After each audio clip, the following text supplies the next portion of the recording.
पुढचं आंदोलन मुंबईत तेही मुख्यमंत्र्यांच्या वर्षा बंगल्यावर, असं मनोज जरांगे म्हणतात।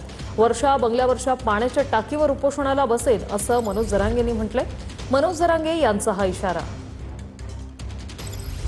29 ऑगस्टला एकही मराठा घरी राहता कामा नये। एका दिवस मुंबईला मराठा येण्याची दाट शक्यता असं सूत्र म्हणतंय। सूत्राच्या माध्यमातून तशी मागून बातमी आलेली आहे। मागून बघू पुढे काय होईल ते, पण फायनल अंतरवालीच बघू। बऱ्याच गोष्टी बघायचं राहिल्या त्या टायमाला, काय अडचण पण नाही। ती बैल बघायचं राहिलं, शेअर मार्केटचा विमान कसं उडवतात ते बघायचं राहिलंय। विमानतळावर जाऊन मुख्यमंत्र्याचं वर्षस्थान कसं आहे ते बघायचं आहे। मला तर असं वाटतं वर्षावर बसलेलं उपोषणाला चांगलं राहील। तिथे फडणवीसांची पाण्याची टाकी आहे ठेवलेली छानपैकी, तिच्यात पाणी कमी पडलं मी भरितो, उपोषणाला जोर बसतो।